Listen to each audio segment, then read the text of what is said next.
Hello and नमस्कार दोस्तों। यदि आप 2022 की बोर्ड एग्जाम में पेपर देने वाले हैं तो इस वीडियो को आप ध्यान से देखिए, क्योंकि इसमें आपके लिए एक बहुत ही महत्वपूर्ण इन्फॉर्मेशन है दोस्तों। कि आज ही देख सकते हैं इम्प्रूवमेंट एग्जाम का ये पेपर सामने आया है और इसको देखकर ऐसा लगता है कि छात्रों के ऊपर इस बार बोर्ड एग्जाम में यदि वो ध्यान नहीं देते हैं तो ज़्यादा से ज़्यादा उनके अंक कटने की संभावना है। इसलिए आप इस वीडियो के अंत तक जुड़े रहें और यदि आपने इसको पेपर को दिया है तो इसके बहुविकल्पीय प्रश्नों को मैं हल कराऊंगा, आप अपना आंसर भी चेक कर लीजिए। ठीक, तो वीडियो अच्छा लगेगा तो लाइक एवं शेयर जरूर कीजिए। चैनल पर नए हैं तो सब्सक्राइब कीजिए, जिससे नए नए वीडियो आप तक मिलेंगे। ठीक, तो दोस्तों मैंने थंबनेल में लिखा है कि नया पैटर्न से आ रहा है पेपर, तो पहले मैं आपको दिखा दूं दोस्तों कि पुराने और नए पैटर्न में अंतर क्या है। आप ये देख सकते हैं मेरे पास पिछले वर्ष का पेपर है, 2020 का विज्ञान का है। आप इसमें देखो तो जितना भी प्रश्न है सभी आप देख सकते हैं, निर्देश भी सभी हिंदी में दिए गए हैं।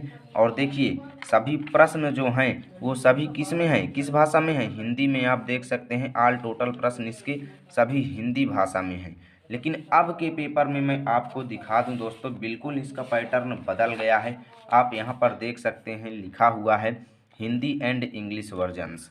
यदि कि छात्र ध्यान नहीं देते हैं तो वो हिंदी और इंग्लिश सभी प्रश्नों को हल करने लगेंगे और 3 घंटे में क्या, उनका 6 घंटे में भी पूरा पेपर हल नहीं हो पाएगा। क्योंकि हिंदी एवं इंग्लिश वर्जन में ये पेपर आ रहा है, तो किसको किस वर्जन का हल करना है ये जानकारी होना बहुत ज़रूरी है। तो दोस्तों यदि आप हिंदी मीडियम में पढ़ रहे हैं तो आपको इस पेपर में ध्यान देना है कि हिंदी मीडियम वाले प्रश्नों को ही हल करना है, इंग्लिश मीडियम वाले प्रश्नों को बिल्कुल नहीं हल करना है। तो चलिए मैं प्रश्न को आपको दिखा देता हूं। और इस पेपर में जो निर्देश हैं वो सभी हिंदी इंग्लिश दोनों भाषाओं में तथा सभी प्रश्न हिंदी इंग्लिश दोनों भाषाओं में हैं। आप यहाँ पर देख सकते हैं लिखा गया है कि 15 मिनट परीक्षार्थियों को प्रश्न पढ़ने के लिए निर्धारित है। तो इंग्लिश में लिखा गया है first 15 minutes are allotted for the candidates to read the question paper. ठीक, ये इंग्लिश में सभी निर्देश जो अभी हिंदी में दिए जा रहे हैं वो सभी इंग्लिश में भी दिए जाएंगे।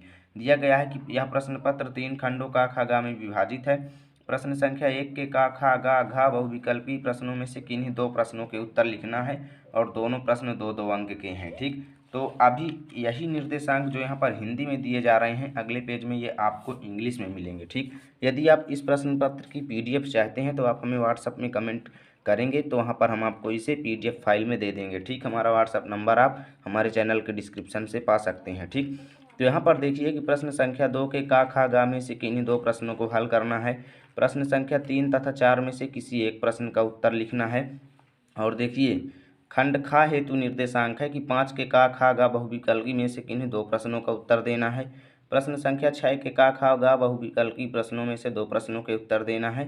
और प्रश्न संख्या 7 तथा 8 में से किसी एक प्रश्न को हल करना है जो कि 10-10 अंक का है। ठीक, और इधर देख लीजिए गा हेतु निर्देशांक दिया गया है कि का खा गा घा में से किन्हीं 2 प्रश्नों को हमें हल करना है। ठीक, और 10 के का खा गा प्रश्नों में से किन्हीं 2 प्रश्नों को हल करना है और 11 तथा 12 में से किसी एक प्रश्न को हल करना है। अब देखिए ये सभी निर्देशांक जो हैं ये अभी इंग्लिश में आ रहे हैं कि this paper has been divided in 3 parts A B and C. ठीक, तो ये सभी निर्देशांक इंग्लिश में दिए गए हैं, आप इनको स्क्रीनशॉट लेकर भी पढ़ सकते हैं। ठीक, तो मैं आपको क्वेश्चन दिखा देता हूँ एक बार, इन निर्देशांकों को आपको सभी को दिखा देता हूँ, आप स्क्रीनशॉट लेकर के इनको आसानी से पढ़ लीजिए। ठीक, तो ये निर्देशांक दिए गए हैं सभी आप देख सकते हैं, सभी सी के लिए। तो अब यहाँ से हमारा क्वेश्चन पेपर स्टार्ट होगा। अब देखिए ये ऊपर भी निर्देशांक दिए गए हैं। तो अब देखिए ये खंड का यानी फिजिक्स का यहाँ से क्वेश्चन स्टार्ट होता है, खंड का फिजिक्स में रहेगा। और देखिए यही ध्यान देना है कि किस प्रकार का हमें इंग्लिश में प्रश्न भी मिलेगा।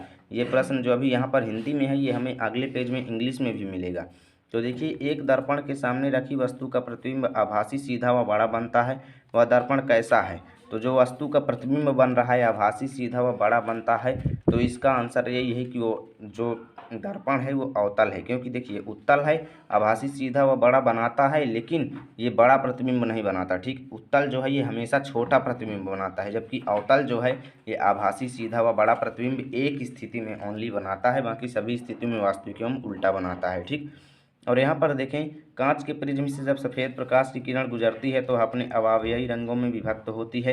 किस रंग के लिए विचलन सबसे अधिक होता है, तो इसका आंसर है बैगनी। ठीक, बैनी आह पिनाला सूत्र से ये ज्ञात होता है। ठीक, और इधर देखिए वैद्युत मोटर परिवर्तित करता है वैद्युत ऊर्जा को यांत्रिक ऊर्जा में, क्योंकि विद्युत का जो मोटर होता है वो विद्युत की ऊर्जा लेता है और उसको यांत्रिक ऊर्जा में कन्वर्ट कर देता है। ठीक, और विद्युत विभवांतर का मात्रक है वोल्ट। ठीक, तो इसी प्रकार ये सभी प्रश्न हैं। आप यहाँ पर देखें तो ये इंग्लिश में क्वेश्चन दिया गया है, आप इसको पढ़ लें और इसका आंसर कनकेव यानी कि अवतल लेंस होता है। ठीक, कनकेव को हम हिंदी में अवतल बोलते हैं, और ये वही प्रिज्म वाला क्वेश्चन है और इसका आंसर जो वायलेट यानी बैगनी है। ठीक, और इधर का मैं आपको दिखा देता हूँ, सभी प्रश्न के स्क्रीनशॉट आप ले लीजिए।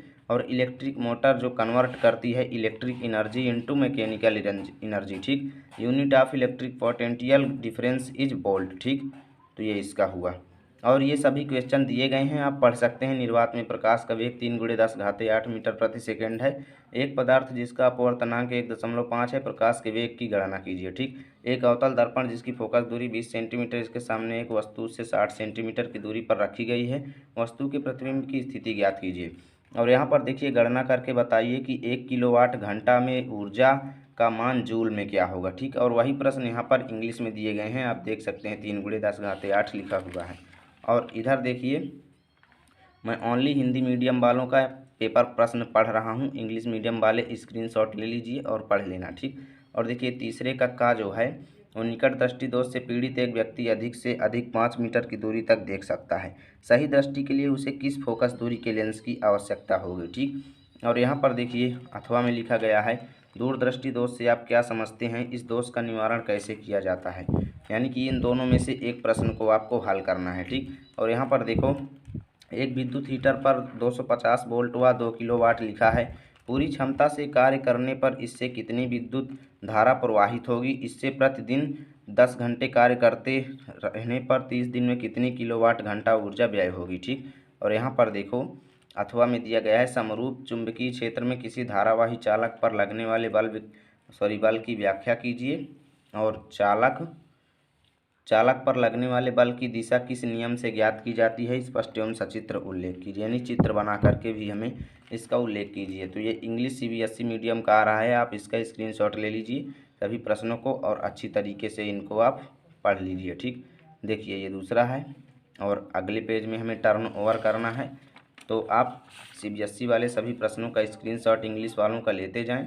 और यहाँ पर देखें, अब देखिए हिंदी मीडियम आ गया है। चौथा प्रश्न, प्रदत्त विद्युत परिपथ में प्रत्येक प्रतिरोधक R1, R2, R3, R4, R5, R6, R7, R8 एवं R9 में बहने वाली विद्युत धारा व प्रत्येक प्रतिरोधक के सिरों के बीच उत्पन्न विभवांतर की गणना करना है। ठीक, यहाँ पर R1 बराबर 1 ओम, R2 बराबर R3, R बराबर R4 बराबर 3 ओम व R5, R6, R7, R8, R9 बराबर 5 ओम है। ठीक, तो ये चित्र, ये डायग्राम का भी आप स्क्रीनशॉट ले लीजिए। और या फिर उसको नहीं आता है यदि आपको, तो अथवा में विद्युत धारा जनित्र किस सिद्धांत पर कार्य करता है, नामांकित चित्र बना करके इसकी कार्यविधि को आप समझा सकते हैं। ठीक, और वही क्वेश्चन आप यहाँ पर देखिए इंग्लिश में दिया गया है, स्क्रीनशॉट आप इसका ले लीजिए। और देखिए मैं आपको डायग्राम का भी स्क्रीनशॉट दे देता हूँ, सेम वही डायग्राम यहाँ पर इंग्लिश में बनाया गया है, तो आप इसका स्क्रीनशॉट ले लीजिए। ठीक, अब चलते हैं अगले पेज पर। और यहाँ पर खंड खा हमारा स्टार्ट होता है और यहीं से हमारी केमिस्ट्री शुरू होती है। ठीक, तो उदासीनीकरण अभिक्रिया होती है, ये तीसरा ऑप्शन सही है, अम्ल क्षार एवं लवण में। ठीक, और धावन सोडा की जो प्रकृति होती है ये क्षारीय होती है। ठीक, और ब्यूटेनोन में जो क्रियात्मक समूह होता है ये ओन लगा हुआ है, इससे यहाँ पर कीटोन यानी तीसरा सही हो रहा है। ठीक, और आइए देखते हैं अगले प्रश्न को, और वही क्वेश्चन यहाँ पर इंग्लिश में दिया गया है, तो एसिड एंड बेस इसका होगा।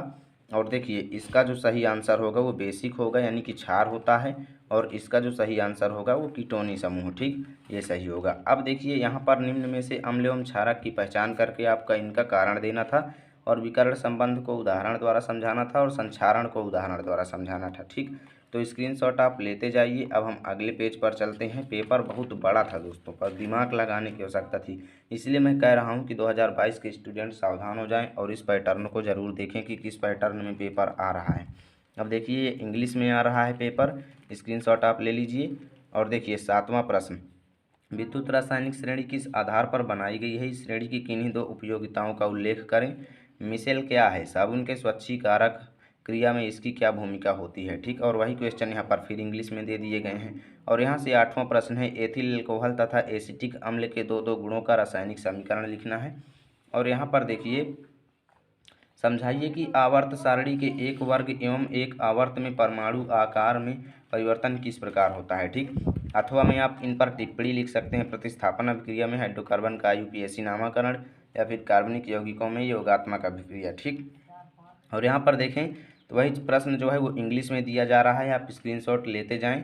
और देखिए यहाँ पर भी टिप्पणी वाला क्वेश्चन जो है वो यहाँ पर दिया गया है। ठीक, तो चलते हैं अगले पेज पर हम, और यहाँ से हमारा बायोलॉजी स्टार्ट होता है। तो 10th का बायोलॉजी का देख लीजिए। निम्न में से पराग कोश में पाए जाते हैं पराग कण। ठीक, और पादप में जाइलम का कार्य जो होता है वो जल का वहन करता है। ठीक, तो इसका क्लियर आंसर जल का वहन हो जाएगा।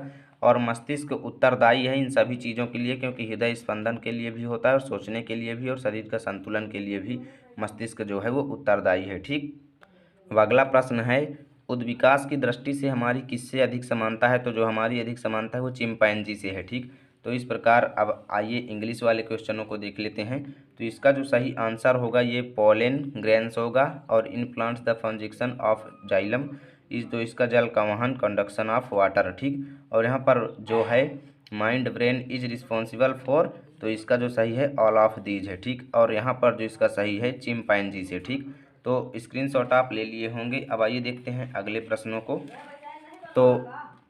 तो आइए देखते हैं अब 10वें प्रश्न को। यहाँ पर है, मुकुलन से क्या आप क्या समझते हैं, उदाहरण सहित इसकी उपयोगिता बताना है। और है वातरंध स्टोमेटा क्या है, ये कहाँ पाए जाते हैं, इनकी उपयोगिता बताना है। लार व सैल्विया क्या है, इसकी उपयोगिता का विवरण उदाहरण सहित देना है। ठीक, तो यहाँ पर आप देखिए, आप इनका स्क्रीनशॉट ले लीजिए, इंग्लिश वाले हैं। और यहाँ पर देखिए 11 का मनुष्य की आहार नाली का सबसे उपयोगी भाग कौन सा है और क्यों। ठीक, और यहाँ पर पौधों में परागण का क्या महत्व है, इसके विभिन्न प्रकार तथा इनमें से कौन सा अधिक उपयोगी है उल्लेख करें। इन दोनों में से एक को करना था। ठीक, अब इधर देखिए, इधर है यकृत के कार्यों का उल्लेख कीजिए, या फिर वाष्पोत्सर्जन ट्रांसपिरेशन से आप क्या समझते हैं, इसका महत्व बताना है। ठीक, और वही प्रश्न यहाँ पर इंग्लिश में आ रहे हैं, स्क्रीनशॉट आप लेते जाइए। देखिए सभी प्रश्न बारी बारी से आ रहे हैं। ठीक, अब आइए चलते हैं अगले पेज पर, और ये लास्ट प्रश्न है हमारा। तो मानव हृदय के विभिन्न भागों का नामांकित चित्र बनाना है। ये इजी क्वेश्चन था, और मात्र ये बहुत अधिक प्रश्न नंबर का था, 15 अंक का। ठीक, दोनों सरल थे। जीवों के जीवन में पानी का महत्व बताना है, इसे कोई भी लिख सकता है। ठीक, और यहाँ पर देखिए ये इंग्लिश में है, तो आप इसका स्क्रीनशॉट ले लीजिए। और इस प्रकार ये पेपर हमारा यहीं पर खत्म होता है। यदि वीडियो अच्छा लगा है तो लाइक कीजिए। इसी प्रकार के प्रश्न पत्र पाने के लिए हमें कमेंट में ज़रूर बताएं। चैनल पर नए हैं तो सब्सक्राइब कीजिए।